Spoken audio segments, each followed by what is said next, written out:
Assalamualaikum warahmatullahi wabarakatuh. Perkenalkan, nama saya Najul Lutfianisa dengan NPM 223510903 dari kelas 5A. Di sini saya akan mempresentasikan tentang belajar dasar pemrograman JavaScript. Langsung saja masuk ke pengertian JavaScript. JavaScript adalah bahasa scripting yang sangat populer digunakan terutama dalam pengembangan web.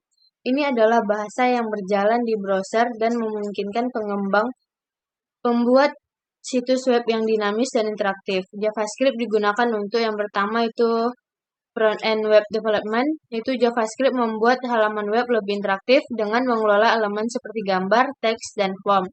Yang kedua itu game development.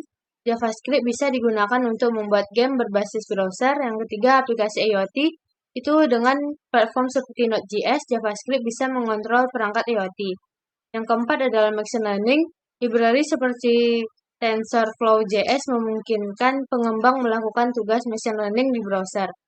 JavaScript berfungsi pada sisi klien atau browser, namun dengan platform seperti Node.js. JavaScript juga bisa berjalan di sisi server. Masuk ke fungsi prompt, digunakan untuk meminta input dari pengguna melalui pop-up di browser. Misalnya, let add sama dengan prompt, masukkan umur Anda. Saat pengguna mengisi pop-up tersebut, nilai yang dimasukkan akan disimpan dalam variabel age. Ini memberikan interaksi antara pengguna dan halaman web, di mana pengguna dapat memberikan input yang bisa diproses oleh JavaScript. Menggabungkan prompt dan variabel. Kita bisa mendapatkan input dari pengguna dan menyimpannya dalam variabel untuk digunakan lebih lanjut. Contohnya itu let add sama dengan prompt, masukkan umur Anda, console log umur Anda adalah plus age. Hasil dari console log akan muncul di bagian konsol browser, bukan sebagai pop-up, sehingga sangat bermanfaat saat debugging tanpa mengganggu alur kerja pengguna. Komentar di JavaScript. Yang pertama itu komentar satu baris. Komentar satu baris digunakan untuk memberikan penjelasan singkat di satu baris. Yang kedua itu komentar multibaris. Komentar multibaris digunakan untuk penjelasan yang lebih panjang atau untuk mematikan sekelompok kode. Kemudian ada cara menggunakan JavaScript di website. JavaScript dapat ditambahkan ke HTML menggunakan text script. Penempatannya itu di dalam head, menjalankan script saat halaman dimuat. Kemudian sebelum penutupan tag body, memastikan semua elemen HTML dimuat terlebih dahulu. Yang kedua itu deklarasi variabel dan penggunaan let, const, dan var. Untuk let, digunakan untuk mendeklarasikan variabel yang dapat diubah, contohnya let x sama dengan 5. Dan yang kedua itu ada const, digunakan untuk mendeklarasikan variabel konstan yang tidak dapat diubah, contohnya const p sama dengan 3,14. Dan yang ketiga itu ada var, digunakan untuk mendeklarasikan variabel global atau fungsi, namun tidak disarankan dalam praktik modern. Contohnya var y sama dengan 10. Perbedaan let dan const itu memiliki cakupan blok, sedangkan var memiliki cakupan fungsi. Yang ketiga ada tipe data dan operator. Tipe data itu yang pertama ada string, itu teks diapit oleh tanda kutip. Yang kedua ada number, bilangan, baik integer maupun float. Yang ketiga ada boolean, itu sama dengan nilai true atau false. Dan yang keempat ada objek, koleksi pasangan kunci nilai.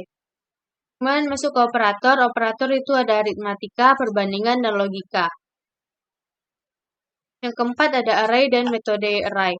Array itu merupakan struktur data untuk menyimpan daftar nilai.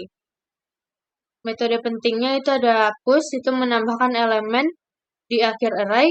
Pop itu menghapus elemen terakhir dari array. Shift menghapus elemen pertama dari array. Unshift itu menambahkan elemen ke awal array. Map itu membuat array baru dengan hasil pemanggilan fungsi pada setiap elemen. Dan filter itu membuat array baru dengan semua elemen yang lolos dari tes yang ditentukan. Masuk ke looping. Yang pertama ada for loop, digunakan untuk iterasi dengan jumlah yang ditentukan. Kemudian ada while loop, itu mengulangi blok kode selama kondisi benar. Yang ketiga ada do while loop, menjalankan blok kode setidaknya sekali, kemudian memeriksa kondisi. Yang keenam, pernyataan kondisi. Yang pertama ada if statement, itu mengevaluasi kondisi dan menjalankan kode jika benar. Yang kedua, else statement, menjalankan kode alternatif jika kondisi tidak benar. Yang ketiga, if statement, menggunakan untuk memeriksa nilai variabel terhadap beberapa kondisi. Yang ketujuh, mengakses elemen dalam array. Yang pertama ada index, menggunakan index untuk mengakses elemen dalam array. Dan yang ke-8, mendapatkan panjang array. Property length, menggunakan properti ini untuk mengetahui jumlah elemen dalam array. Yang ke-9, mendapatkan hari dan tanggal. Ada objek tanggal, membuat objek tanggal menggunakan newDate. Yang ke-10 ada DOM, Document Object Model. DOM adalah standar yang digunakan untuk mengakses dan mengubah elemen HTML, strukturnya, dan styling menggunakan JavaScript. Langkah-langkah dalam DOM. Yang pertama, mengubah elemen HTML seperti title melalui JavaScript dengan dokumen title. Yang kedua, cara memanipulasi elemen seperti body dan menambahkan teks ke halaman menggunakan inner HTML dan append. Yang ketiga, membuat elemen HTML baru seperti ini 1 atau P melalui dokumen create element dan memasukkannya ke dalam body. Perbedaan antara inner text, inner HTML, dan text content. Yang pertama, inner text, mengatur atau mengambil teks dari elemen tanpa mengeksekusi HTML di dalamnya. Yang kedua, inner HTML, mengambil atau mengatur konten HTML, termasuk elemen di dalamnya. Yang ketiga, text content, mengambil atau mengatur teks dari elemen namun lebih aman karena tidak mengeksekusi elemen HTML. Kemudian ada event handling, cara untuk mendeteksi atau merespon interaksi pengguna atau perubahan yang terjadi di halaman web.